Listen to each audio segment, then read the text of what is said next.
Hi,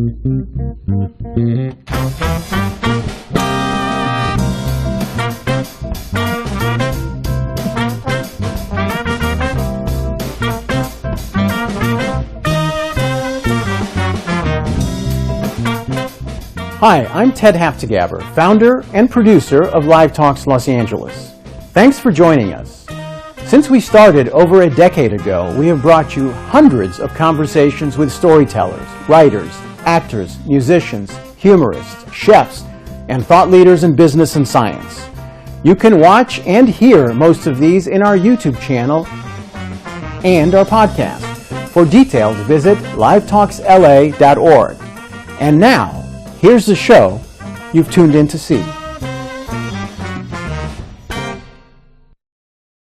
We welcome Mike Schur and Kristen Bell to Live Talks Los Angeles. They'll discuss Mike's book, How to Be Perfect, the correct answer to every moral question. Mike is a television writer and producer who has worked on shows like The Office, Master of None, The Comeback, and Hacks, and created or co-created Parks and Recreation, Brooklyn Nine-Nine, The Good Place, and Rutherford Falls. Kristen is an actress, philanthropist, and producer who can currently be seen starring in Netflix's parody comedy, The Woman in the House Across the Street from the Girl in the Window. She also recently starred in the NBC series, The Good Place. Welcome to all of you attending, and I'll let you take it from here, Kristen. Mike Schur. Hi. Hi. You are one of my favorite people on the planet. I think you know that. Thank you. You have been my boss and my friend. Mm-hmm. Never my enemy. But there's still time. We're not dead yet, right? And you have written a very special book that I read, and it is called How to Be Perfect. And the T is off center, which I imagine is a joke. It is indeed. I love it. The correct answer to every moral question. Right. But by trade, you are a television comedy writer. Correct. I started writing at Saturday Night Live in 1998. Been doing that. So now it's almost 25 years. I just realized this second, 24 years and counting. And this book came out of the show that we did together called The Good Place. I'm going to hold for applause. I imagine anyone watching this is applauding. Thanks, guys.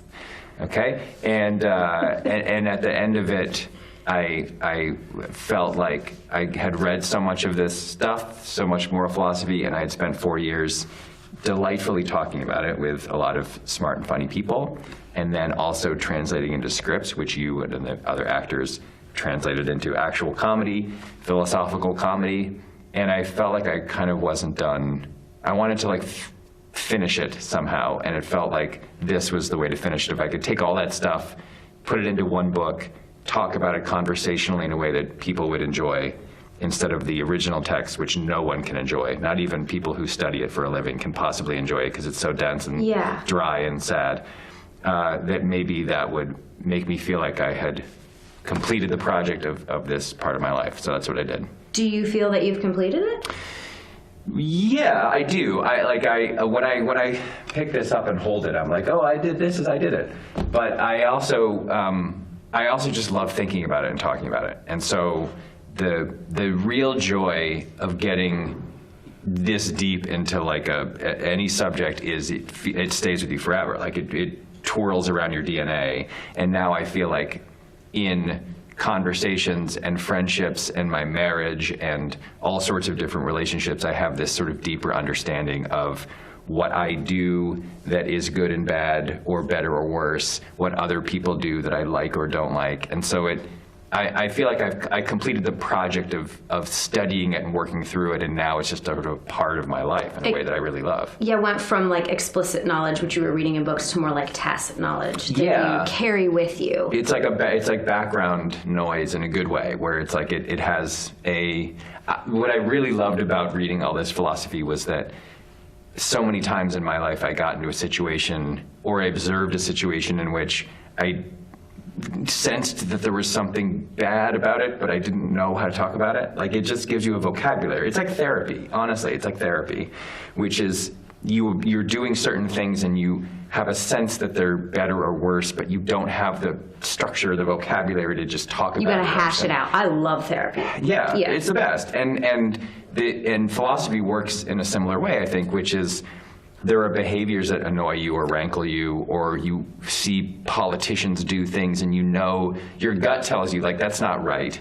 But when you have learned the nuts and bolts of these theories, you're able to go, like, that's not right for these reasons. Like, this is the offense that this person is committing, or this is the good thing that this person is doing. And it makes your life more sort of rich and full, I think. And it's because you're a TV comedy writer, I think that the book benefited greatly from your sense of comedy because you made it so digestible. It's like palatable, there's a joke every third line, and it's so fun to read, whereas trying to get through any of Immanuel Kant's work is... It's a fool's errand, is what it is. Yeah. Yeah. Well, I've always felt like comedy's the best delivery mechanism for any subject you want to talk about. Like anything. Like the shows I've worked on, shows about government and shows about boring corporate life. Like, if you want to make any point about any aspect of society and you can do it in a way that's funny and entertaining, it will just go down. It's literally a spoonful of sugar helps the medicine go down. That's literally what comedy is. And so with something like philosophy, like, I love it. I've read a lot of it now. It's really boring. A lot of it's really boring. How many books? I have them on my shelf. I saw your desk one time and I was like, whoa, this guy's in a hole. I don't know if he's coming back from this. So there's that, whatever you saw is probably a false read, because you can, nearly every philosophy book has a chunk that you need to read to understand it, and then the rest of it will be refutations of other people's writings or long digressions where, well, this person in 1783 said this, and I'm going to spend 58 pages explaining why that isn't what I'm talking about. You can really, if you have a guide, and I did, Todd May, who helped me with the book, Pamela Hieronymy, a teacher at UCLA, they both helped me really say, like, read pages 3 to 98 of this book, and then read pages, or I'll send you this article that summarizes this book or whatever. So sometimes you have to buy these enormous books and you have them on your shelf and people go, holy cow, you've read all this stuff, and you just nod and you say, yes, I have, I'm very smart. But the reality is you've read 30% of it. So I didn't. But you synthesized it. Yeah, and then you also, you read the relevant parts, and then again, if you're lucky like me and you have these people helping you, you talk about it and they sort of flesh it out and make you understand the important salient points. So even a book like What We Owe to Each Other by T.M. Scanlon, which played a huge role in our show, I didn't read that whole book. I still haven't read that whole book. I've read, because a lot of that book is discussions of other things that aren't crucial to his main theory of Why can moral contractualism. philosophers never stay on topic? I'll tell you exactly why. Do you want to know? Yeah. So, for 2 reasons, I think. One reason is it's such an old discipline, it's 2,400 years old or more, that when you are an academic and you're writing out your theory, you need, for academic reasons, to go back and drag in all of these other people and say, like, here's what this person said, here's what this person said, here's my refutation of what that person said, here's why their discussion isn't germane to my version of this or whatever. So there's a certain amount of, just like if you were publishing a chemistry paper, you would need to go back and cite a million other chemists who have done work in your field. Philosophers need to do the same thing. But the real reason is, and I learned this from John Rawls, wrote a famous book called A Theory of Justice that I talk about in this book. So Rawls writes A Theory of Justice, and he sends it to his peers at Harvard and elsewhere to say, like, here's this theory I'm working on, and they all gave him a massive amount of notes. And I think that academics often are invigorated and excited by feedback from their colleagues and peers, and so they start incorporating these notes, and they do it more and more and more, and then what was a 200-page book becomes a 650-page book. There's a famous story about Derek Parfit, who passed away a few years ago, but is thought of as maybe the greatest of the contemporary 20th, 21st century philosophers. He would, when people would give him books to read that they had written, he would sometimes return those books with notes that were longer than the book itself. No.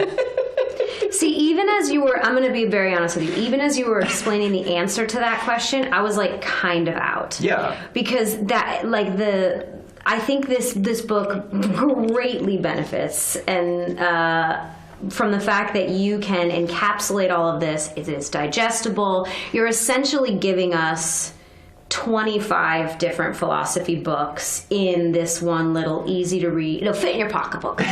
It'll just fit right in your pocketbook. But it's so true because I am very interested in this subject in general. But I usually suss it out in my head or talk about it with a therapist or something because the idea of cracking a book on deontology, it makes me want to peel my skin off. Yeah. Well, there are certain theories, there are certain writers, granted, writing hundreds of years ago, whose work is like, you can only really stomach it in a purely academic context. Like, I read Kant in college, and in college when I was 19 or whatever, I was like, yeah, I love this. And now, when I'm 46, I try to read it, and I'm like, I don't have time for this. Like, right. my kids need to be fed, and I'm tired. It's not efficient. It's not efficient, and it's also like just if you're not in the like a constant state of like academic. If your antenna aren't tuned to academia, you're in trouble. So the idea here was like, this book is we're at dinner, and we're smart, interested people who care about the world, and I'm going to talk about this stuff like we're at dinner. And it's the modern day person who also has maybe a shorter attention span than they did way back when. Sure. When all of them was writing.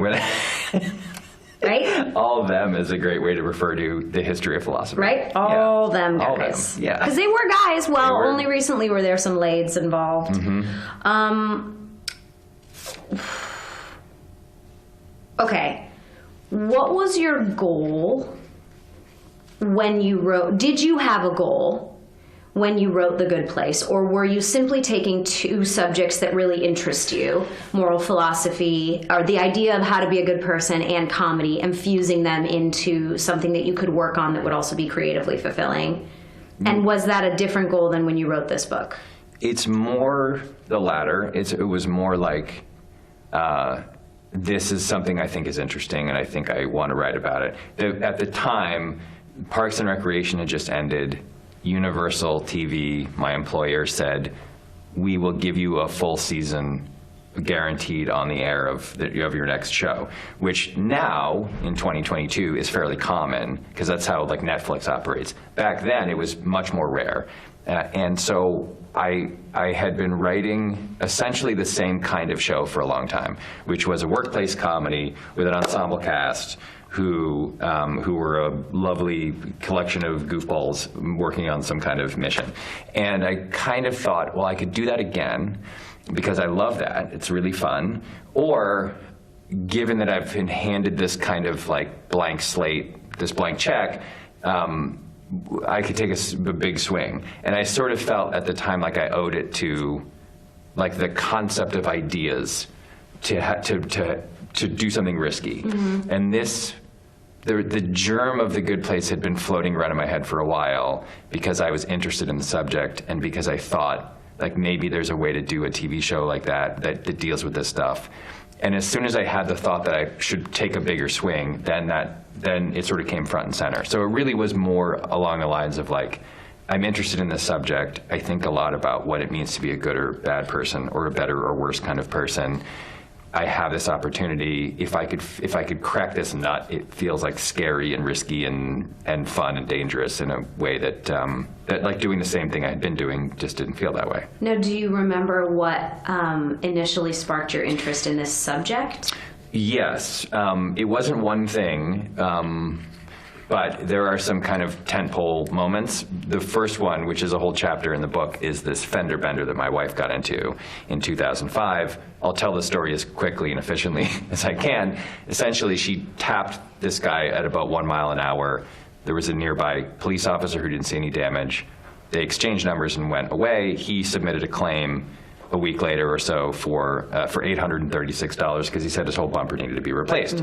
I got very upset about this, partly for a reason that had nothing to do with it, which was it was during Hurricane Katrina, and New Orleans was almost wiped off the face of the earth, and my wife and I had just been there and had fallen in love with it and really loved the city, and I had a very good friend who lived there, and his family had to like flee, and it was very scary, and it just for some reason was hitting me kind of hard. So I went to the guy, I looked at his bumper, there was a very thin tiny little crease, and I said, this is ridiculous, I think. How about I give $836 to the Red Cross and we call it even? And he was like, well, I'll think about it. And I went back, I was working at the office, The Office, and I told everyone the story, and then they started pledging more money. And they were like, I'll add $50, I'll add $100. Wow. And I was like, oh, I'm onto something here. And I started a blog, and I laid out the whole story, and I asked people to donate money, in theory, to the Red Cross if this guy would not fix his bumper. And it was the first thing I was ever aware of that went viral, because in 24 hours, it was up to like, I don't know, $15,000. And in like 36 hours, it was at like $28,000. And somehow some media outlets got a hold of it, and I started getting media requests from like Good Morning America and The New Yorker and all these places, NPR. And I was like, the feeling I had at my high point of delusion was, I'm going to single-handedly save New Orleans. Right. Like, what I'm doing is purely a good thing. I'm turning this minor fender bender into... savior complex, yeah. Yeah. And I was like, this is it. I'm going to be famous. I did it. I really did it. That's what I thought. Ooh, I did it. I cracked it. So I was talking to my wife, who was my fiance, and we were going over all the crazy things that had happened, and suddenly, at the exact same moment, our stomachs fell through the floor, and we were like, this is bad, and we don't know why. I remember it so clearly. We just both realized that there was something deeply wrong with this, and I started to panic. And I didn't, this is what I'm talking about when I say I had no vocabulary. Like, I didn't know how to articulate what it was that I was doing that was wrong. So that was the first time I was like, the answer to this is philosophy. The answer is ethics. And I went on the internet and I started like reading theories of ethics, and I got a bunch of email addresses for professors and contacted them and said, like, I'm in a philosophy crisis. I know you don't know me, but can you contact me and whatever? Because you couldn't find the one that directly related to, if you get into, dear Google, if you get into a fender bender with a guy who seems reticent to donate to the Red Cross. There was no Yahoo Answers while Hurricane Katrina's happening, should you shame him? Is it allowed? Are you morally allowed to shame someone? That answer's not out there. Weird, I did nothing. 0 hits. Okay. So a bunch of these professors got back to me, which was kind of lovely. And I had long phone conversations. While I should have been writing jokes for like Steve Carell and John Krasinski, I was instead on the phone to philosophy professors but of going... Of course they called you back, because in the state, at the state of the world, every human outside is look, Earth is in a bad mood. And like, how many people do you think are calling them? I mean, probably not that many, but also... the other side of that coin is that it turns out, as I have learned, philosophy professors will talk about philosophy at any moment. Like at the drop of a hat. They will leave whatever they're doing if someone has like a philosophical problem. So I ended up, I learned all this stuff, which you can read about in the book, and I ended up calling this guy and saying, I'm so sorry, by the way, the guy had no idea any of this was happening. That's the other thing. He was like just living his life. And I was like, well, the first thing I need to do is come clean. So I called him and I apologized profusely, and I told him the whole story, and he was very kind about it. And I was like, I've sent you a check for the full amount. And he was like, maybe I'll give some of it to the Red Cross. And I was like, that would be great, but it's up to you. And on the other side of it, what I realized was that if I had had a better understanding, just a basic understanding of ethical theory, not you have to even take a whole class in college about it, but like you have a 1-hour conversation with someone where you learn the nuts and bolts of this stuff. Or like read a book about it. Or read a book about it. If I had just had that, I would have saved myself and my fiance and a whole bunch of other people a lot of pain. And the goal, I think, one of the main goals of life on Earth is to avoid causing pain to people. And so I just felt like I need to learn what this stuff is. I mean, that was 17 years ago. It was 11 years before The Good Place. It was a full decade before I wrote the pilot. But that, to me, was like the beginning. When I trace it back, like that was the first moment where like this became possible. But what I find so interesting is that while you were on this road of like, this guy should be aware of Hurricane Katrina, like I'm saying to donate, that he's overreacting, all of the emotions in your body told you were doing the right thing. Yes, 100%. I was 100% convinced of the moral high ground, which is what is so fascinating about it, because I went from 100 to 0 in a tenth of a second. Like, that was what was so scary about it, because what you realize in a moment like that is your gut instincts, which help you so much in life, in so many scenarios, when it comes to really tricky, tangled, knotted webs of ethical problems, they can mislead you, because you can be 100% sure that your gut is telling you that what you're doing is good, and then you do it and it turns out it was bad. And that is really scary. That's rare, I think, in life. If your gut tells you 100%, don't walk down this dark alley at night, and you don't, that was the right move. And it doesn't matter, maybe nothing would have happened to you if you walked down the dark alley, but that you avoid the dark alley, and then your life is better because you're not scared, you're not full of anxiety, right, and nothing bad happened to you in the dark alley. If your gut tells you 100% that you're right when it comes to an ethical problem, you can be 100% wrong. And that's a really tricky situation. I don't know if it's as rare as you think it is, because this is a whole theory that I have in my head, that we are working with this antiquated software. And this software was installed into our hardware, which we have been, reproducing. It's so old because it's all survival based. Right. And there is a portion of the world, and I'm fully recognizing that there is also a portion of the world that is still survival based, and it's very necessary because they're not having their needs met. But there is a portion of the world in our country and other countries where the software is just outdated, and the survival, there was a time hundreds and hundreds of years ago, if you and I met each other in the middle of a field and we didn't know each other, one of us would be killed. We would kill each other because the threat was so large, right? Of like, I don't know you, I don't know if you're coming at me. And some people still walk through the world like that, and it's their gut instinct, which is why I actually rely heavily on, I would say moral philosophy, but I'm going to say specifically your Cliff's Notes, the Mike's Notes of moral philosophy, because it's way easier to digest, on how to reevaluate the software that is working in my head, because I just think in a lot of societies it's outdated. Yeah, there's definitely some bugs left over from the early beta versions of the software. There's is it Sapiens? I can't remember. There's a book. There's a book called Moral Tribes that a professor named Joshua Green wrote that we used in The Good Place. And then there's Sapiens, and I can't remember which of these books talks about this, but the basic idea was like, the first, and we talked about this on the show, Simone, the character Simone, has this monologue where she says the first problem that we had to overcome is me versus you, right? Like, we meet and we have there's a limited amount of food and water, and like we fight.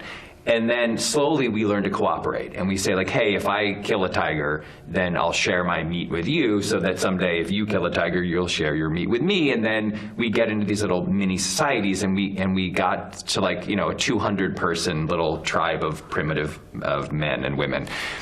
And the next problem that cropped up was us versus them, where we have our little group, and there's another group over there, and we're protecting our territory, and they're protecting their territory. And the natural next step was to say, well, let's get past this problem like we got past the first problem, and we never did, which is why Red Sox fans hate Yankee fans, and it's why Ohio State hates Michigan, and it's why there's racism and misogyny and sexism and all this sort of stuff. It's because we never learned that whatever group we're in has more to benefit from being friends with whatever group is over the hill than we do with fighting with each other. And so there are still things when it comes to the ways that we make rules for our society and the way that we pass laws and the way that we generally just mill around the earth and bump into each other, where we still have this coding that is either me versus you or us versus them. And a lot of what moral philosophy and ethics seeks to do is find little bridges and pathways where we can connect and say, like, hey, instead of taking an antagonistic view of whoever lives over the hill, let's understand that there are ways in which we rely on them and they rely on us, and find the commonalities and the little bridges we can build so that everybody feels like they're part of something that is functioning and collaborative. Because we're born with the instincts to feel unsafe, and that's because survival is mandatory, because the risk reward versus like to be nice to someone. If like Jonathan Haidt has beautiful theories about this, about like the small groups getting into big groups, that whether or not you agree with any religion or believe in any religion, it did allow like tiny tribes to then group together because they had a commonality. And but there are a lot of big groups in the world that don't ever seem to be able to bridge that. Right. And who knows if we ever will, because we were built with these instincts to not die. You know what I mean? Because the risk is so enormous. Well, it's also, if we make a mistake. Yes, there's in trusting a certain person that we shouldn't trust. There's a lot of stuff that is ancient and genetic, and then there are, unfortunately, a lot of people who have figured out that there is money and power to be gained by actually dividing people instead of uniting them. And that is a fact of life, especially in this country and other countries like ours. And so what you're fighting when you're talking about approaching the world ethically, what you're fighting is a number of things. You're fighting those nurture divisions, not the nature ones, but the nurture ones. You're also fighting this general sense that people have that your personal life and safety and health and happiness, that everyone is the protagonist of his or her own story. And so that is where you get things like, hey, can we all wear masks so that we don't get sick and die? 2/3 of the people say, sounds like a good plan. 1/3 of the people say, how dare you? This is my face and my man. I have freedom and I have liberty and you can't tread on me and blah, blah, blah, blah, blah. And that is just a fact of living in the country that we live in and in the part of the world that we live in, is there are people who are instead of thinking about ethical responsibilities to others, they are thinking only about their own needs and their own desires. And that is a really difficult thing to overcome, because it's hard to tell someone your liberty doesn't matter as much as this other thing, especially in a country where liberty is in the first sentence of the most important document that we have. You have people who just will fundamentally believe that that their sole unfettered right to do whatever they want trumps everything else. And that's where, again, like, you can argue ethics forever, you can argue philosophy forever, you can lay out all these theories. Some people just aren't interested in them. Well, it's interesting because there's evolutionarily, I think those people actually oddly help us. Like, we're supposed to have people that are super challengers that challenge everything. I mean, yes, they make life very difficult when we're in a situation of like, hey, let's mask up to help the healthcare workers not be overwhelmed. Sure. But they do serve all these different purposes. The point is, Earth is very challenging and convoluted and crazy. And something like this gives a little bit more language to how to feel better about what you're doing. Yeah. And I know you have a series of 4 questions that you ask yourself. Yeah. And did that come from, hit me with those questions and tell me where those came from. The questions are, what am I doing? Why am I doing it? Is there something I can do that would be better, and why is it better? Which is what, when I was reading all this stuff, I thought, how do I, for my own sake, how do I boil it down to understand what these people are getting at? And I realized that that's really what all of these different theories, no matter what they are asking essentially those 4 questions. What am I doing? Why am I doing it? What am I doing? Why am I doing it? Is there something I can do that would be better? Why is it better? And if you can apply those questions to any of these theories or anything that you're actually doing in the world and quickly answer them, it's like the ultimate, those, like, I think of it as like those little cards that you can carry around that have the rules for blackjack. You know, like always split aces and like double down on 11 or whatever. That's my like card that I pull out when I'm in a situation that if I don't have a lot of time to sit around and like meditate on the ethics of the situation, I'll just ask myself those 4 questions and it helps. And does it, when it doesn't bring you to a conclusion, give me an example of when it wouldn't bring you to a conclusion. Well, I mean, you can always get a conclusion from it. It's just a little bit coarse, right? Because you're not really delving in. There are a couple of times recently, a friend of mine has texted me and said like, hey, can I have a little bit of a weird ethical dilemma. Can I talk it out with you? And I immediately called him. I've now turned into the philosophy professors who love talking about philosophy. So, and I won't betray their situations, but their situations have been much more convoluted, right? It's like, it's the most famous ethical problem maybe ever, but certainly in the last 100 years, is the trolley problem. We did a whole episode about it, in which poor Will Harper got blasted with fake syrup and bits of sponge that went down his throat. That he swallowed a lot of sponge that day. He swallowed so much sponge. Right, and the reason that I think it's the most famous and oft talked about experiment is because both of the outcomes are terrible. Right? You either are either the trolley run is going to kill 5 people, or you're going to take an action that's going to kill 1 person. If it were easy, no, it wouldn't be interesting. If it were like, should you pull this lever and divert the track safely onto a trolley safely onto a track in which no one will be hurt, and after you come to a stop, there will be a fun pizza party, then everyone would know the answer. But I think because it very simply lays out 2 bad scenarios, you can't say quickly, what am I doing? I'm deciding whether to pull a lever. Why am I doing it? Because people are about to die. Is there something I can do that's better? Maybe it would be better to not pull it. Why is it better? I don't know. Like if you ask those questions in a convoluted, tricky situation in which the proposed outcomes or the theoretical outcomes are both bad, like the trolley problem, you can't easily get to an answer. It's much more helpful when you would say something like, what am I doing? I just went grocery shopping and I'm leaving my shopping cart next to the car. Why am I doing it? Because it seems like that's a generally agreed upon okay rule in shopping, grocery store shopping parking lots.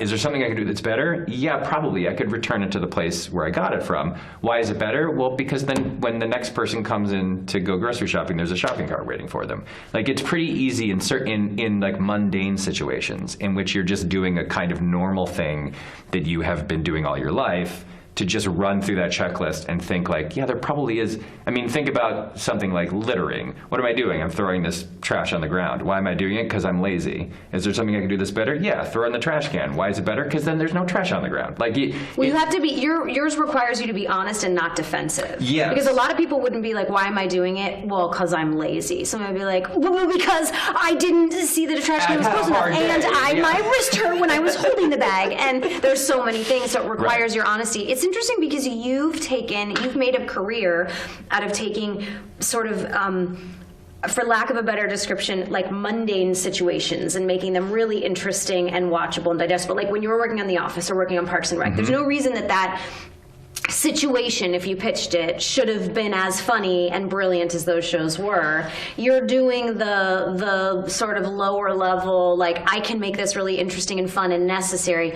All them, is that what we called them? All those previous philosophers? All them dudes. We're doing all them high level dude stuff of like, yeah, but what if you can kill 1 billion people or your mom? And then it's like, you know, they were doing all that high level, but what I love about this book is that you have taken it to this very, very low level of like, should you return your grocery store shopping cart? Because those are questions that plague some people, or if they don't, once they read your book and get to a conclusion, they end up having way more self-esteem because their conduct has improved, because self-esteem comes from esteemable acts. Well, this is what Dax, your husband Dax, talked about when I was on his podcast. I know, I have Stockholm Syndrome, so I'm probably just like, anything he said in my ear just coming out my mouth. That was a really interesting point that he raised, because what he said was, you know, you can say that the right thing to do might be to return the shopping cart to the corral by the front door because ethical reason X, Y, and Z. What he said, which I thought was really interesting, was I want to feel a certain way about myself and think of myself as a certain kind of person. And all I know is when I return it, I feel like that kind of person.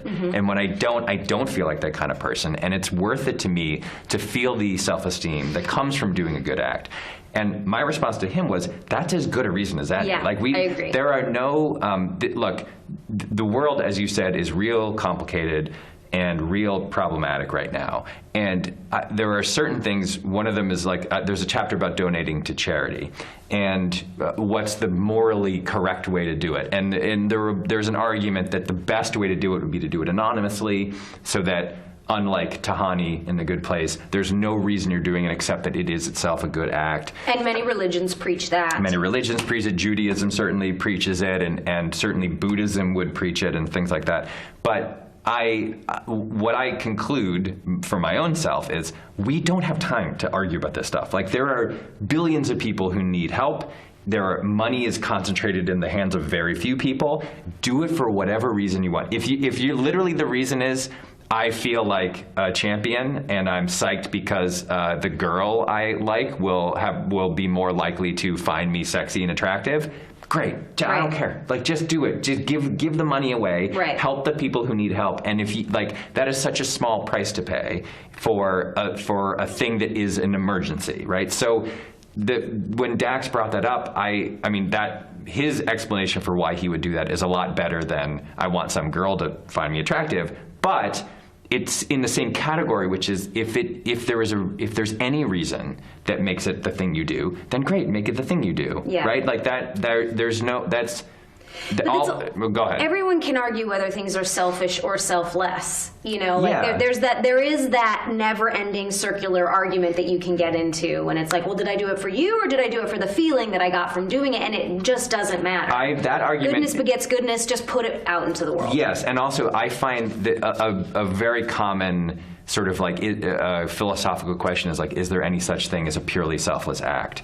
And my response is, I don't care. I don't care. I don't like do like, you know what I mean? Like, maybe not. I don't care. Why do the guy I end up talking about in that chapter is William James, because William James's theory was called pragmatism, and what he says is the only thing that matters is facts and truth, right? And if the situation if the question you're asking has no discernible difference from another question you might ask, then what he says is the dispute is idle, which means like, who cares, right? So what he would say potentially is like, did you return the shopping cart for this reason or that reason? Well, maybe one of the reasons is slightly morally, ethically better than the other one. It doesn't matter. You still did the thing, and if the result. If the fact is that more people were helped, or that it was the correct result emerged, then ultimately, assuming, but there's a big difference, or there's a big caveat here, which is like, if you returned the shopping cart to the shopping cart rack because you are a criminal and you were like smuggling drugs, and in order to cover up the tracks somehow of how your drug operation worked, you had to return the shopping cart and look like a normal person. Whatever. Like, if you're causing harm to other people, there obviously are endless numbers of mitigating circumstances in which you would say there is now a difference between these two reasons for doing this, then you are doing something bad. But if the difference that we're talking about is like, did a person get a little hit of self-esteem or an ego boost to feel better about him or herself, or did you do it because you're following Tim Scanlon's theory of contractualism or whatever, right. A lot of those disputes are idle and doesn't really matter as long as the thing is the right thing to do. And even though Bill James is talking all about pragmatism, he really is leaning towards utilitarianism in the greater good of it all. Well, this is what's great about his theory to me. Oh, okay. His theory is, the analogy he uses for his theory is a corridor in a hotel with a bunch of doors off it. And behind one door is a religious thinker, and behind another door is an atheist, and behind this door would be utilitarianism, and behind this door is Kant, and this door is a Buddhist monk, and whatever. And basically his thing is, you walk down the hall, you open all the doors, and you listen to everything that everybody has to say. And you figure out what's true, what's real, what's a fact that we can rely on to make our decision. And it doesn't matter whether it comes from theory A, B, C, D, or E. If it's a fact, then you rely on that fact. And so it's basically jambalaya. It's like throw I like everything that. There's a little bit of wiggle room in there. Yeah, and it doesn't cause you to have to say, I am a deontological thinker and I only follow deontological thought, because in any, as I talk about in the book, any of these theories, when you follow them to their end, to the ends, to the conclusions, you end up in some super weird places, and you end up with some really unpleasant conclusions about what is and what is not allowable. And what William James is saying is, you don't have to. You can use what feels, what you understand to be a truth or a fact in the moment. It doesn't matter where it comes from. So if you're a strict utilitarian and you only do things by utilitarian vision, and then there's a situation in which you feel like you can get to a greater truth by accessing some different line of thought, then do it. Who cares? Again, we don't have time. We don't have time on Earth to limit ourselves. We should be using every tool at our disposal. I feel like you've got a lot of Will James in the way you're writing this. I love that you've called him Bill and now Will. Willie James, Willie J. In the way you're writing this, because you propose all of them guys who have been writing about this for, what did you say, 2,300 years, and are covering Aristotle's virtue ethics, deontology, conscientology, utilitarianism, all of these things, and you're arguing why they're great. And then in the book, you completely contradict yourself and say, but here's where it's going to get you into trouble. Yeah. But the reality of a reader, and why I loved this book so much, is because I've read it and now I have the absolutely digestible, encapsulated version of an entire college course to rely upon, and then walk through the world like Bill and just say, but I could do this, or I could do this, or I could do this. And it's incredible. And it is so, the idea of, like, you keep bringing up in The Good Place, you brought it up so many times, is like, nobody likes moral philosophers because they're just annoying and the words are too big, and it's like, you can't have a small conversation, everything has to be a thing, and you can't keep up with the vocabulary, but you've made this so incredibly palatable. I read this to my kids. Really? And I read it to my kids because we were on a road trip when you first gave me the... To be fair, your kids are both tenured philosophy professors at Stanford. That is true. That is true. Yes. But they still sleep in bed with me. We were on a road trip, and I didn't bring any books, and they like to be read to at night. And I was like, oh, well, I have this in my bag. And you put in so many easy-to-understand jokes. They loved it. And we had just gotten through the first portion I think that you cover is the golden mean in Aristotle's virtue. Yeah. And the way that you describe it, like, even saying that to someone who, like, didn't graduate college, if that's what you want to call it, the idea of even like golden mean, okay, what does that mean? Well, mean comes from mathematics. I'm not like a great mathematician. Like, all the things start to make me nervous. Sure. Right? Intellectually, like, I can't keep up. But I could keep up, and my kids could keep up. And about 3 weeks later, I think I sent you this video. You did. My 6-year-old had gotten some Cracker Jack toy that was a little teeter-totter, like this. And she said, look, Mommy, it's just like the golden mean. And I went, what? And she said, and immediately I'm going like, should I call the news? She's a genius. Like, my ego's going crazy. Your instinct was to call the news? I'm parenting perfectly. That's all I could think of. Listen, there are parenting fails hiding around every corner. When you get a win, I am telling, throw yourself a ticker tape. Take a picture, take a video. All of it. Yeah. She says, look, it's just like the golden mean. It's like, generosity or giving. If you give all your stuff away, then you have nothing and you're sad. But if you don't give anything away, then you kind of have no friends because you're not sharing. You got to keep it in the middle. And I was like, that's amazing. So you have made something readily digestible, and I feel like it's really perfect timing because a lot of people, the world does feel crazy a lot of times, and we can argue till 4 a.m. about whether that's who is it, Steven Pinker, who's like, well, we're just seeing more of it. World hunger is actually declining, or whether it's because it's the news's fault that we're seeing all these. If it bleeds, it leads headlined, or if there are weird complexities. And look, there's all this stuff overseas that's happening right now.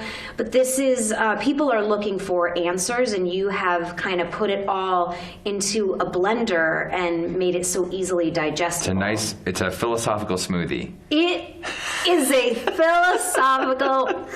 Like I mix the kale in and the bitter stuff, but also there's fruit in there. You won't even taste the vegetables. You won't even taste it. We put a little bee pollen on the top. Yeah, and it's just easier to. They do say smoothies are easier to digest because the first step of digestion is breaking it up, and the blender does. That's why I'm on pretty much a liquid diet at this point in my life. Okay, so we talked about the trolley problem, but a lot of people don't experience the trolley problem every day.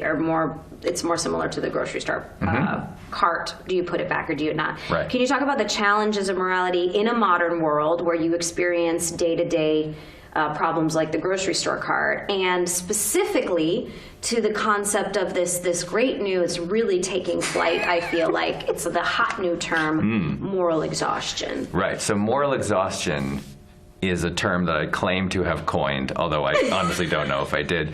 And it's my attempt to get into the lexicon. Like this is my attempt at academic fame, is I want this term to like catch on, and I want people to talk about it the way that they associate the trolley problem with Philip a foot or whatever. Like this genius. 100 years from now, I wanted these people saying that this was the first guy to come up with this genius term. So what moral exhaustion is to me is the fact that like from the moment you wake up to the moment you go to sleep in the world we live in, you are confronted with moral dilemmas. Whether you choose to look at them or not, you are being confronted with them. The clothes that you put on were probably made in a place with unfair labor practices, and the car you drive is polluting the world, and then you go grocery shopping, and then there's a question of do you buy organic or non-organic food, and what's the carbon footprint of this milk, and well, I know the beef, I just read this article about how the beef industry is destroying the earth, and then the way that you have ethical dilemmas with your kids and their friends, and should you allow this to happen or that to happen? Everything that you do is affecting the world, and we know about it. And you can't hit a bottom when you dig, because even when you're looking at organic food, you go, and I'm standing here wondering if I should buy organic. There are people who go, screw it, who cares if it's organic? My kids need to eat. I only have $7 to feed them this week. Who do I think I am to stand here and even have that problem? Like, the well is... It's so deep. Never ending. You understand at some level that even being able to ask these questions is so an incredible privilege that you can't, that most 99.9% of people on Earth can't access. So what happens at the end of the day, if you care about this stuff, and the main argument in the book is simply that you should care. That's really all that I really want people to take away from it. If you do care, you get exhausted. It can be miserable. And by the way, there's like a second layer to this, which is you decide to do something good and you say, you know what, I'm going to give $50 to this charity because I think they do great work protecting the environment. And then you tell people about that, and then your friend says, like, you idiot, that charity's terrible, the guy who runs it is corrupt. Why didn't you check Charity Navigator? Why do you do this? And they only give 40% of what they get to blah, blah. So like even when you actually try to do something good, you end up getting slapped in the face. So what ends up happening is you're exhausted and you want to crawl under your bed and just hide from the world. And the reason that I talk about it is first to just say, like, if you're feeling this, it's okay. I feel it too. Everybody feels it to some degree or another. And also, there are ways to deal with it. Like, that basically, and this is, Aristotle comes into play here a lot, because there is a certain amount that you should care about these unexpected, oh, I gave $50 to this charity, it turns out to be a terrible charity. Instead of self-flagellating, you can pause and say, like, my instinct was good, the intention was good. That's a Kantian thing, but like my intention was the right intention. And it backfired because the world is complex and messy. Okay, I'm not gonna beat myself up forever about this. I'm gonna like just try it next time. I'll do slightly more research into which charity I'm giving money to or whatever.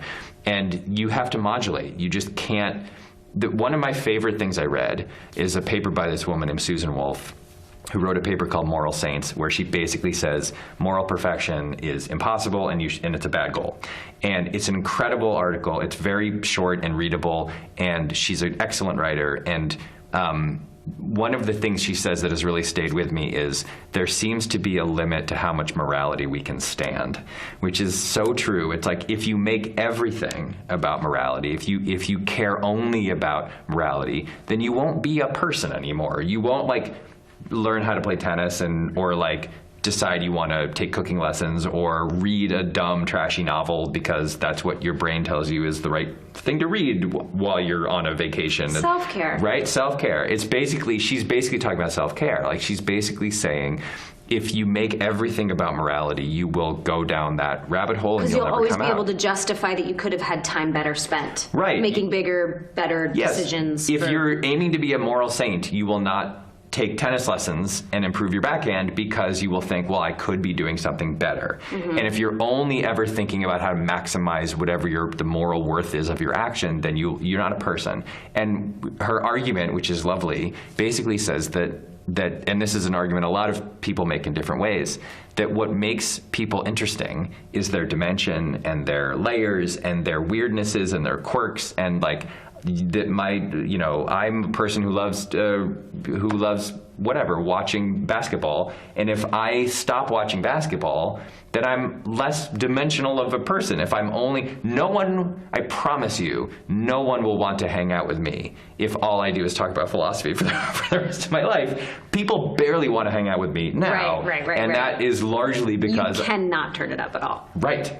And so I'm redlining. I'm redlining in terms of how much I care about philosophy right now, in terms of having a life. There was a moment where one of the books that I read for the show was called Death, and it was by Todd May, our friend Todd May, who came and advised us. And the book Death is a black cover with a raven on the front.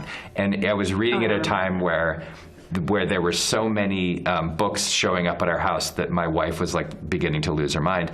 And I was lying in bed reading Death, and she walked in and she was brushing her teeth, and she looked at me and she went, "This show's gonna ruin my life, isn't it?" And I was like, yeah, maybe I should cool it for a while.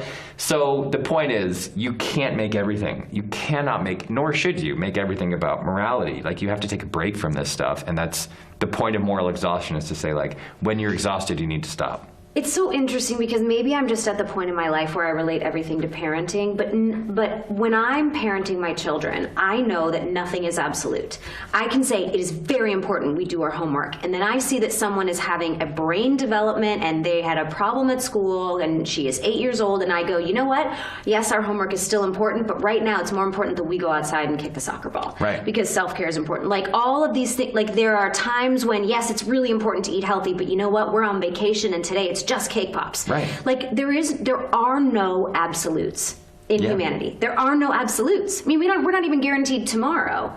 You know, it's like, it's not an absolute that we'll even live together. I mean, live forever. But the idea that all of this has so many different choices, and every moral philosopher has a theory on moral philosophy, but then can also argue against one. Like, what was the name of Moral Saints? Who wrote Moral Saints? Susan Wolf. Yeah, Susan Wolf. It's just so interesting to me that the idea of absolutes can never exist, and that people, when we talk about failure, and this is a whole deeper conversation about shame and stuff and failure, but failure is one of the best parts of humanity because it's the only way that we learn. Right. It's the only way that we truly recognize our anti-fragility. And it's not just resilience where, like, oh, we can bounce back, but, like, you know, if you donate $50 to that place where you said, oh, the money wasn't well used, then now you're armed with more information. Right. Yes, failure is the key to all of this stuff. Like, Aristotle's entire philosophy was like, this is really hard, you're going to fail all the time. And in fact, the failure is what lets you get better, because his whole thing was you have to be the right amount of these different qualities. You have to be generous and magnanimous and courageous and all of these things, but you have to be the exact right amount. How do you find that right amount? You blow it. You're not courageous enough and you think, oh, I should have been more courageous there. You're too magnanimous and think, like, I got to tone it back a little bit. And it's the process. His process was like this constant failing and constant checking in on how you were doing. There's no other way to do it. Like, that's, and, you know, Kant is like all or nothing. He devised a system where you just use your giant brain to come up with the right rule. You follow the rule, you're done. I find that it's appealing in certain situations because it's very, like, you can win, you can get an A. Well, it's comforting because he's telling you there's kind of an There's absolute. an answer, yes, and exactly. humans like that idea. But also, he wrote that, how many pages was his treatise on wind? Yeah, I found in my research that he had, before he got into philosophy, he wrote a treatise on wind, which sounds to me like maybe the most boring text ever written. That's a rough hang. Yeah, that is it's not a, as Eleanor Shellstar would say, not a great beach read. Ooh, not a great beach read. Did you read it? The treatise on wind? Yeah. God, no. No, You I didn't don't even skim know if it? I don't even know if it still exists. I would Well, love, I if hope anyone out so. there has it, I would love to read it. I kind of would. I would kind of want to read Kant's Treatise on Wind. Present for Mike. And what the other thing that I love about this no absolutes theory, and the fact that the reason I like this book is because you introduce every level of moral philosophy and also say how they're all wrong, Mm-hmm. and also say how the reality is we should just be trying. We should just be Right. thinking about it. Is because who was it that said the definition of intelligence is being able to hold two Ideas in your head at the same time. yeah, I don't two know who said conflicting that. ideas. Let's say I said it. Yeah, it was Kristen Bell. Kristen Bell, I think it was believe. Kristen Bell, yeah. Holding two conflicting ideas in your head at the same time and still being able to function. Right. It's a highly intellectual book. Yeah. It's a very intelligent book. That was my point there. That was my point. Okay, for the people who perhaps didn't win the cortical lottery and aren't optimists and say, well, look, there's a fair amount of people who are not even participating in this conversation, nor will they ever. They Right. might even know it's out there, this conversation about how to be good, and they're like, forget that. I don't want to be a part of it. I'm here for myself or my survival, my family. I can't heat my house. I can't feed my kids, et cetera, et cetera. Whether it's those reasons or someone who's just like, I don't care about you. Why is it important, would you say, that we even try when not everyone is participating? Honestly, one of the biggest deterrents to the concept of living an ethical life is the fact that the people who are the most rich and powerful and famous not only don't appear to care about ethics, but appear actively to care about doing the opposite of whatever the ethical thing is, right? So we in this country especially celebrate billionaires, for example, beyond almost any other kind of celebrity. Like, we're more fascinated with Elon Musk and Bill Gates. What the and billionaires are doing, Yeah, what like, they're up to. and like, I get it, but like, Daddy Warbucks was a famous character because people have always been fascinated with the people at the top of the food chain.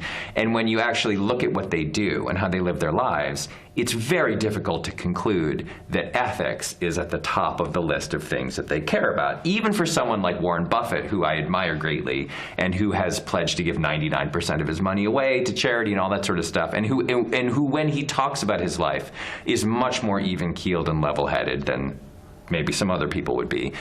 You can't get to that point by making ethics the first filter for your actions, right? It's impossible in the Right. business world. So I understand wholly the idea that anyone would look around at the world and think, like, I am running in a race, and if I apply any additional filter to my behavior, like make everything I do or try to make everything I do ethical, I'm going to lose the race. People are going to rush right past me because no one else is doing it either. So there's a couple things to say about that. Number one, you're totally right. You're not going to win the race. Like, you just aren't. Like, there will always be people who decide that ethics doesn't matter, and those people, in certain cases, will zoom right past everybody else and Straight into space. all the way to Mars. And you have to be, I think, okay with the idea that you're not going to win. And I guess the first thing I would say is you probably were going to win anyway. Like, there's always someone bigger, stronger, faster, more rich, whatever, more powerful. So you have to just release that as a goal. This is oddly where Dax's selfishness theory proves to be really great, because it's like, yeah, you're not going to win. Okay, great. Now that we're off that, how do you want to feel about yourself? Right. Do you want to feel like you didn't return the grocery cart, or you didn't act ethically today at work or whatever? Or do you want to walk away with more self-esteem than the guy who may have gotten or the gal who may have gotten 2 steps ahead of you? It becomes, there's a lot of discussion in this book about integrity. And when you think of integrity, you think of, like, well, I have a sense of forthrightness and a moral compass and blah, blah, blah. But the integrity that philosophers talk about is more in the sense of, like, an integral whole, like you are a complete person who can't be divided up into little parts. And that when you act, you should think of your actions as potentially either being in accordance with your sense of integrity, meaning your whole and complete self, or being in opposition to them. And one of the main criticisms of, say, utilitarianism is that utilitarianism only cares about the results of what you do. That's all that matters, is the result, right? And so it can lead you to some really weird places, like you can torture one innocent person in order to save 10 people's lives. And there's a philosopher named Bernard Williams talks about integrity, and what he says is, like, you have to think about the person who's doing the torturing, not just those are actions that are happening, but how, like, if you're a person who doesn't believe that torture is a good thing to do. What's the scar that it leaves on the person who's doing it? How is it going to? That's part of the result. You can't divide up a person. You can't compartmentalize with something that intense and say, like, well, like, if I make that decision, I have to think that it's okay for me to do it, not for someone, not for some vague person in theory to do it, but for me to actually do it. And if I don't believe that it's okay for me to actually do it, if it doesn't comport with my sense of integrity of who I am, then I shouldn't do it. And it doesn't matter what the result would be. So I think that ultimately you're right. Like, I fully understand. There's two giant buckets of people you're talking about here. Some people who are like, no one else cares about this, so why should I? And the other bucket is people who are like, I have a lot of other things to worry about, and this can't be one of them. That is 100% understandable, totally get it. There are billions of people on Earth for whom the basic situation that they are in denies them the ability to luxuriate in the world of ethics and ethical questions. Even the 4 basic questions that I'm saying I ask all the time are not reasonable. No, because their survival needs aren't being met. Right, because the basic life of being on Earth is too difficult. The other people, the people who can afford the time and energy and money and resources to mull this stuff over, choose whatever reason you want. You want to feel better about yourself. You want other people to think better of you. You have decided that the way that you're living now isn't bringing you joy and happiness or whatever. I don't care. Like, there are plenty of reasons you can find. You just have to be okay with the idea that you're not going to be the richest and most powerful person on Earth ever in your life. And when you let that go as any kind of North Star by which to navigate, then you can come to a couple conclusions. Maybe there are things that I could do that would be better than what I'm doing. Maybe there are theories out there that can help me alter small things in my life that will make my impact on the world less negative and more positive. Like, you just have to let go of the idea that the only thing that matters is money, power, fame, success, whatever it is that you're chasing. Which is hard when that's literally what's drilled into our heads every single day. Yeah, and in a country that celebrates those things on a daily basis. We are complicated monkeys. We are indeed. I have one more question. Why? Okay, so other than the trolley problem, and by the way, the trolley problem that you identify here, and most people who have heard it, it's like you're on train tracks. If you see that it's veering towards 5 people, you could pull a lever and kill only one instead. Is the additional philosophical question that's asked after that, did I make this up or did someone say it, where you're the doctor? Yes, that's sort of the next, you level up. I didn't make it up. No, you did not make it up. We did it on the show. There was so the basic deal with the trolley problem is people tend to answer, of course you pull the lever, because then only one person dies instead of 5. 5 is more than 1. 5 is worse than 5 dying is worse than 1 dying. The problem is that when you decide it's just about the numbers of people who are going to die, and that's the reason it's the right choice, then knowing philosophy professors will sneak up behind you and do this, and they'll go like, well, how about this situation? And then it's like, what if there's a big weightlifter dude on a bridge overlooking the tracks who's leaning out to see what's happening, and you could shove him off, and he would land on the track, and the trolley would slow down, and so he would die, but those 5 people would live. Would you do that? The event is the same. But the results are the same, but the event is different. Suddenly, instead of pulling a lever, you're shoving a dude to his death, and then people go like, well, that doesn't sound right. And then they say, well, what if you're a doctor and you have 5 patients who need organ transplants? Are you allowed to go find a janitor who's sweeping the floor, kill the janitor, harvest the organs, and plant them into the bodies? No, of course you're not allowed to just murder some innocent guy. Why not? Same result. 5 people live, 1 person dies. So the trolley problem is really good at saying, there's a reason for this, that this might be the right moral decision. But the reason isn't simply the numbers of people who are going to die. The reason is much more complicated. And so the reason has something to do with, for example, like what Kant would say is your intention, your duty to follow a rule that you could will to be universal, meaning anyone would do this. You would say, like, okay, the rule will be I'm going to save the lives of as many innocent people as I can whenever possible. And you would say, okay, well, that sort of sounds like the numbers thing, but it's a little bit different. Mm-hmm. And then you would get in, but then what's the action you're taking? Well, in the first case, the action you're taking is just pulling a lever. Pretty easy. In the second case, it's shoving a dude off a bridge. And Kant had another rule, which was you can only treat people as an end in themselves and not a means to an end. You can't use people to get what you want. So in that case, you're literally using a guy as a human Charles dropper. I call him Don, the weightlifter.